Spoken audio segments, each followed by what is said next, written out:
Assalamualaikum warahmatullahi wabarakatuh. Selamat pagi anak-anakku semua. Bagaimana kabarnya hari ini? Semoga kalian tetap sehat, tetap semangat dalam belajar ya. Sebelum kita mulai pelajaran, marilah kita berdoa terlebih dahulu. Berdoa dimulai. Berdoa selesai. Minggu kemarin kita sudah mencatat pelajaran sejarah kebudayaan Islam. Nah, hari ini Ibu akan menjelaskan.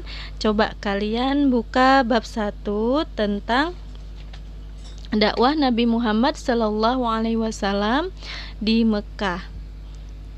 Sudah? Buka di halaman 3 ya. Dakwah adalah mengajak orang lain kepada ajaran Allah. Dakwah Nabi Muhammad SAW saat itu dilakukan kepada masyarakat Arab pada zaman masyarakat jahiliyah. Kenapa disebut masyarakat jahiliyah? Pada saat itu masih belum mengenal Tuhan. Mereka masih menganut ajaran-ajaran yang bertentangan dengan ajaran Allah, yakni menyembah berhala, minum minuman keras atau khamar, berzina, memperbudak manusia, dan lain-lain. Masa dakwah Nabi Muhammad SAW di Mekah berlangsung selama 13 tahun. Masa itu dimulai sejak Rasulullah diangkat sebagai Rasulullah tahun 610 Masehi sampai Rasulullah hijrah ke Madinah pada tahun 622 Masehi. Nah, Nabi Muhammad SAW diangkat Allah sebagai Rasul Allah pada usia 40 tahun.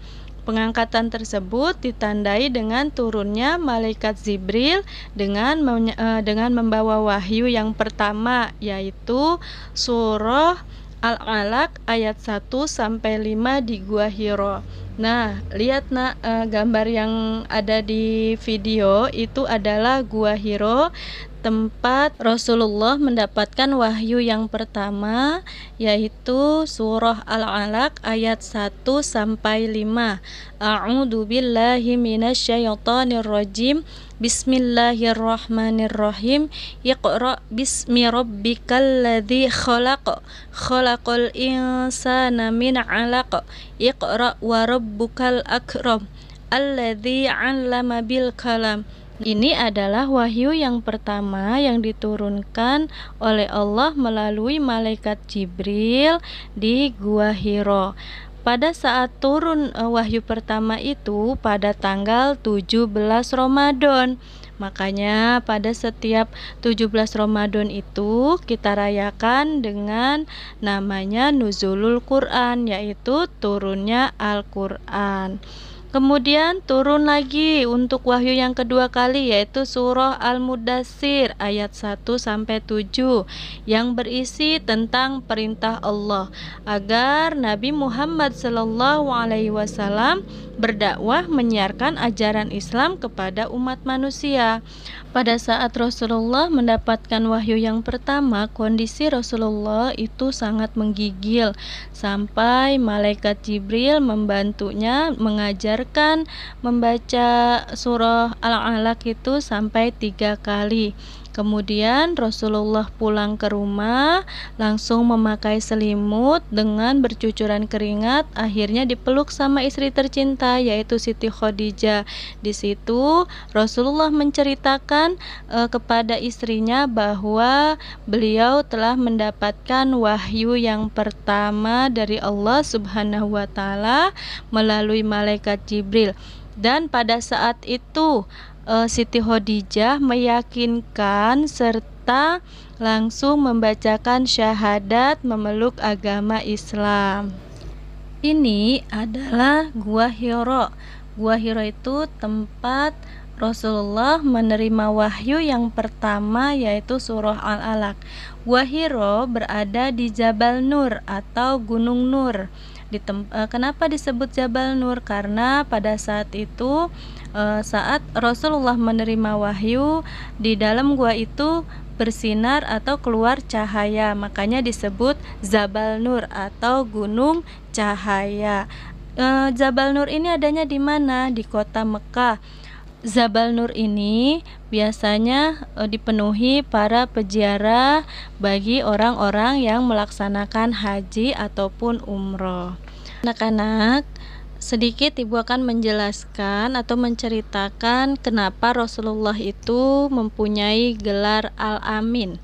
Al-Amin itu artinya orang yang dapat dipercaya.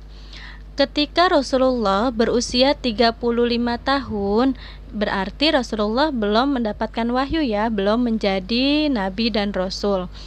Beliau bersama kaum Quraisy memperbaiki Ka'bah. Para pemimpin suku Quraisy berdebat tentang siapa yang berhak meletakkan Hajar Aswad. Akhirnya mereka sepakat bahwa siapapun yang besok sudah berada di Mekah terlebih dahulu, maka dialah yang berhak meletakkan batu Hajar Aswad di Ka'bah.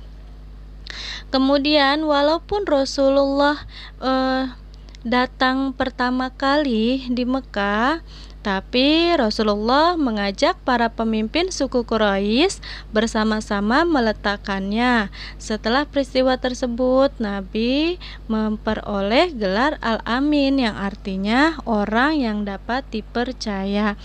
Nah, anak-anak, yang kalian lihat itu adalah batu Hajar Aswad. Batunya ada di dalam ring yang putih ya. Dulu pada saat batunya belum berwarna hitam, pertama kali batu jatuh dari surga itu warnanya putih, tapi lama-kelamaan warna batu itu menjadi hitam. Hajar Aswad ada di sisi kedua dari sisi pertama kita melakukan tawaf. Nah, anak-anak semua, ini adalah isi atau materi dakwah Nabi Muhammad di kota Mekah. Yang pertama yaitu ajaran mengesahkan Allah atau tauhid. Rasulullah mengajak penduduk Mekah agar menyembah Allah dan melarang menyembah berhala. Lihat, ada gambar berhala di situ. Itu adalah yang kalian sering dengar, yaitu berhala yang bernama Lata, Uzza, dan Manat. Jadi sejarah berhala Lata, Uzza, dan Manat itu yaitu Lata adalah orang biasa yang dulu seorang pembuat roti. Dengan kesolehannya, dengan kedermawanannya, jadi Lata ini sering memberikan roti-roti gratis kepada orang-orang yang berhaji ataupun berumroh pada saat itu. Karena saking dimuliakannya, akhirnya Lata meninggal. Pada masyarakat penduduk Thaif pada masa itu mengagung-agungkan Lata itu di makamnya sampai akhirnya dibuatkan patung, dan sampai akhirnya mereka itu kafir atau syirik, menduakan Allah, dan akhirnya menyembah Lata. Sedikit sejarah kenapa adanya Lata, Uzza, dan Manat seperti itu. Nah, yang kedua, materi dakwah yang kedua yaitu ajakan percaya pada hari kiamat.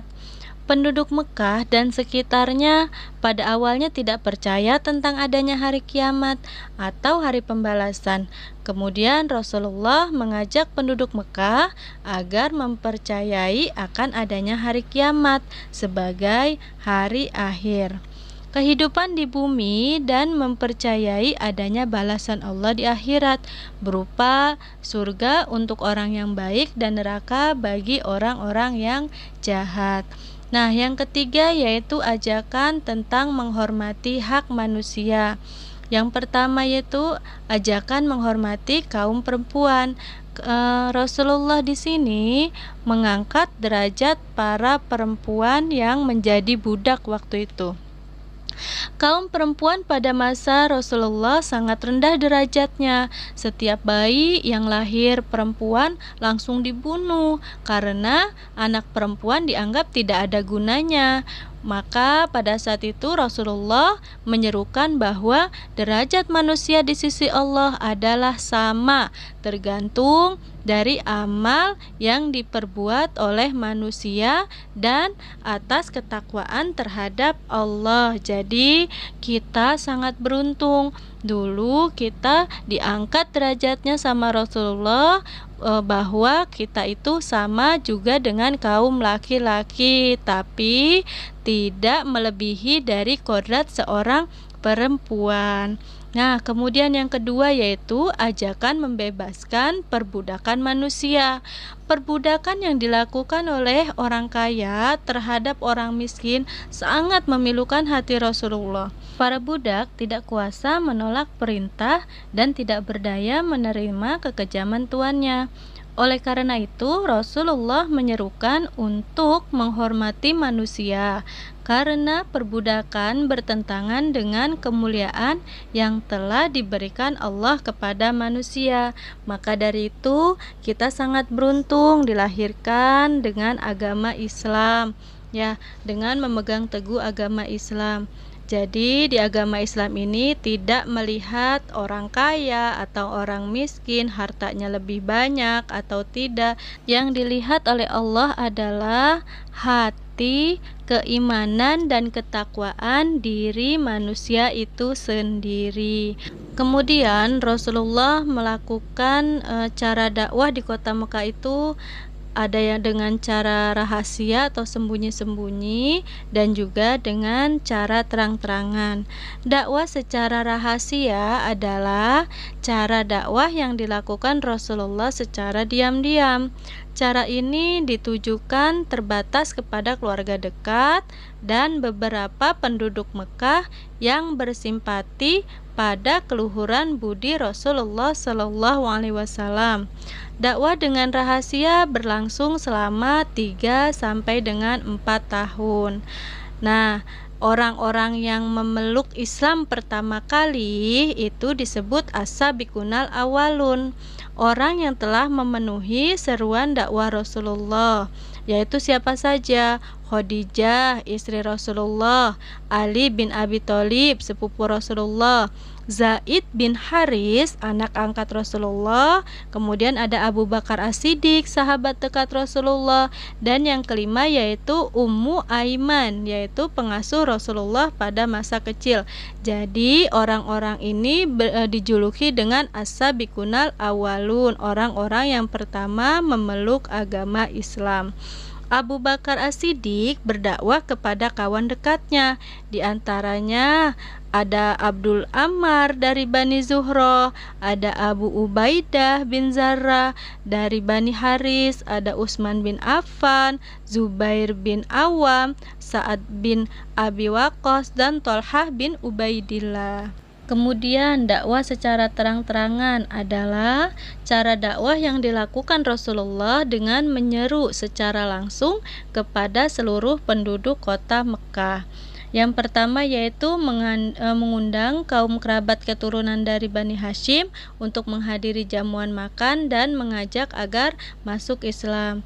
Yang kedua yaitu Rasulullah mengumpulkan para penduduk kota Mekah untuk berkumpul di Bukit Sofa.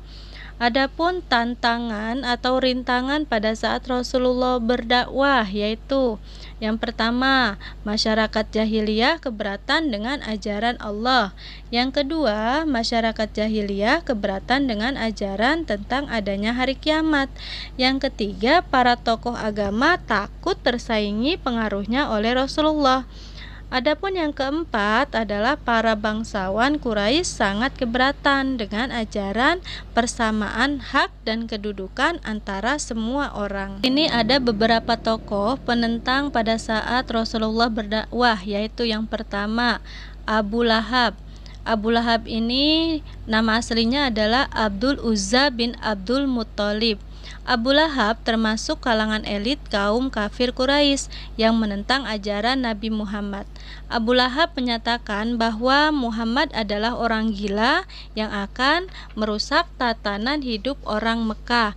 Abu Lahab di sini adalah orang atau tokoh yang sangat kejam, yang sangat menentang akan dakwah Rasulullah. Makanya sampai ada turun ayat atau surah Al-Lahab yang menceritakan tentang Abu Lahab dan istrinya. Kemudian yang kedua yaitu Abu Jahal, nama aslinya Amru bin Hisham. Abu Jahal adalah seorang hartawan yang berasal dari Bani Abdi Manaf yang memiliki kedudukan terpandang dan yang paling berani memusuhi umat Islam. Abu Jahal menyiksa para pengikut Rasulullah, mencaci Al-Quran, menuduh Nabi Muhammad bohong tentang Isra Mi'raj. Terus Abu Jahal adalah tokoh Quraisy yang menjadi pimpinan pada saat perang Badar melawan Rasulullah. Dalam peperangan tersebut Abu Jahal tewas bersama Umayyah bin Khalaf. Kemudian di sini adalah ada bentuk-bentuk tantangan dakwah Nabi Muhammad. Yang pertama, tawaran bergantian menyembah Tuhan. Yang kedua, menawarkan kepada Rasulullah dengan harta dan kedudukan. Yang ketiga yaitu memboikot keluarga Rasulullah. Untuk melumpuhkan dakwah Rasulullah, para pemimpin kafir Quraisy memboikot dan memutuskan segala bentuk hubungan dengan Bani Hashim, yaitu keluarga besar Rasulullah, dengan harapan pemboikotan tersebut dapat menghentikan dakwah Rasulullah. Keadaan ini membuat sulit kehidupan Rasulullah karena perekonomian Bani Hashim semakin surut. Yang terakhir yaitu menyiksa para sahabat Rasulullah, salah satunya yaitu Bilal bin Rabah. Siapakah Bilal bin Rabah? Bilal bin Rabah itu adalah muazin atau seorang yang sering azan di Mekah pada saat itu. Para budak yang telah masuk Islam disiksa melebihi batas kemanusiaan. Contohnya yang tadi sudah Ibu sebutkan yaitu Bilal bin Rabah, Amru bin Fuhairah, ada Ummu Ubais, An-Nadiyah, anak dari Ummu Ubais juga disiksa. Mereka adalah Al-Mu'ammil dan Az-Zanirah. Walaupun keluarga Rasulullah diboikot, para sahabat disiksa, tapi tidak membuat Rasulullah gentar dan berhenti untuk berdakwah.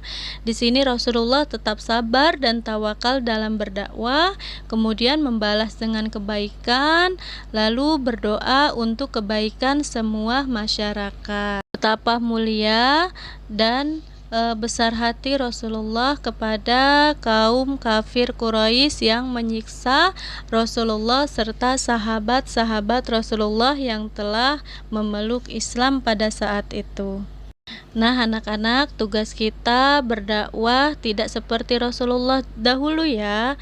Akan tetapi kita tetap berdakwah, menegakkan syariat Islam dengan apa? Dengan terus melakukan sholat, kebaikan, memegang teguh agama Islam, dan menjauhkan kezoliman. Baik anak-anak semua, Ibu cukupkan penjelasan materi bab 1 tentang dakwah Rasulullah di Mekah. Ini adalah tugas kalian, silahkan dikerjakan halaman 14 dan halaman 15, bagian A nomor 1 sampai 10 dan bagian B nomor 1 dan 10 juga. Jika ada kesempatan di lain waktu, Ibu akan membahas kembali tentang cerita dakwah Rasulullah di Mekah. Ibu cukupkan sampai di sini, tetap jaga kesehatan, tetap semangat belajar, tetap mendirikan sholat, dan Ibu akhiri, wassalamualaikum warahmatullahi wabarakatuh.